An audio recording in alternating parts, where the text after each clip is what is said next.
Hello everyone, जय जगन्नाथ। तो friends, welcome to my आनंदर ब्लॉग। तो फ्रेंड्स, ये गोटे हेयर कट ब्लॉग उपर मोर नहीं आसी आमर गोटे कुनी झील आसर हेयर कट करने को। बाकी सी हेयर कट करते बहुत छोट बड़ थिला, तो से बढ़ी जाइए सी आसी हेयर कट करने को। तो ता पूर्व मुझे कौन कर झील को बसई देकर आफ्रन पिंधे हेयर उपर वाटर स्प्रे कर देजे, जोटा कि पानी स्प्रे कले ही जट छिड़ी जीव, जोटा कि नट आमर थाए। तो ये मु नट छिड़ापी भल भाव में पानी स्प्रे कर देकरी कौन कर फ्लाट कम्रे कोमिंग कर दूसरी झील आमर। तो एपटे मु कौन कर रेडी हो गली कटिंग करने को। तो ता पूर्व टे पार्टीशन करने को पड़े। तो ये मु पार्टीशन करदेवी झीर। तो किसी सेमती हेयर कट उपर ना, जस्ट मामा कहवा कथा कि ट्रिमिंग करने को। बट तांको हेयर एते हेल्दी थिला आउ एते थिंग थिला, जोटा कि बहुत भल हेयर थिला। पिला मानकर तो हेयर सब बड़े भल थाए, कहीं पिला माने सब बड़े माने माने याड़ छड़ जिनस लगाते, जोटा कि हेयर भल रहे। जितेबाला से बड़ हो जाती से हेयर जहाँ प्रॉब्लम हुए से पछारे मेंटेन कले से ठीक हो जाए।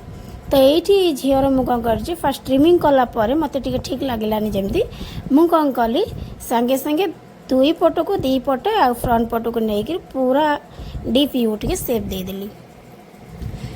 झीर एत नट हो जाता, जेहेतु छोट पिला मामा शैम्पू कर देते, कंडीशनर करना कि मास्क किसी लगे ना, कहीं छोट पिला एत से किसी लगेगा भल पाती तो समस्ते, तो से लगाती। जदि भल शैम्पू करुवे ताले निश्चिंत जो शैम्पू यूज करेंगे से कंडीशनर मास्क लगे ही पारे। पिला मन हूँ बड़ हूँ जो शैम्पू करूँ कंडीशनर लगेगा निहत दरकार, ना हेयर कट भल हेनी। तो ये आमर हेयर कटा झीर माने पूरा गाइडलाइन नहीं टे कर चली। तो तारी भितर हेयर कट हो गला पर फ्रंट को टे नहीं जाइए, कहीं जेहेतु पिला माने पाठ पढ़ुंट पिला किसी स्टाइलिश हेनी, दुई पटिया चुटी बांधुंट से मु जस्ट लाइनिंग नहीं गाइडलाइन नहीं कि मुझे कटिंगटा। तापर टिके हल्का ड्रायर देवी, कहीं पिला मानक तो बेसी ड्राई दि जाए, जस्ट जेहेतु हेयर स्प्रे करी तो ये मु हल्का ड्राई दूची।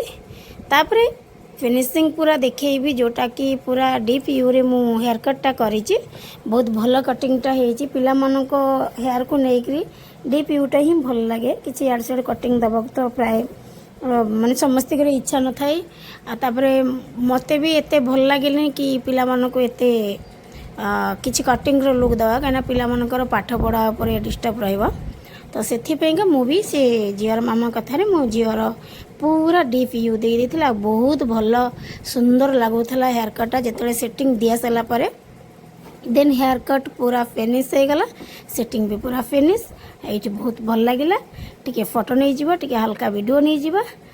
देन यही हेयर कट उपर मु वीडियोटा शेयर कली। जदि मोर फेसबुक इंस्टा देखुए फॉलो करदे, यूट्यूब देखते सब्सक्राइब करदे। सब्सक्राइब कर कमेंट बॉक्स रे लिखिक जनईदे हेयर कट आपको केमी लगे। आर जदि पूरा आपन को दरकार टेक्निक पूरा हेयर कटटा step by step long video रे नहीं आसबि, निश्चिंत आपण मैंने जब कमेंट बॉक्स रे लिखिक जनईबे। तो चलतु देखा पूरा फिनिशिंग कटटा केमती होती।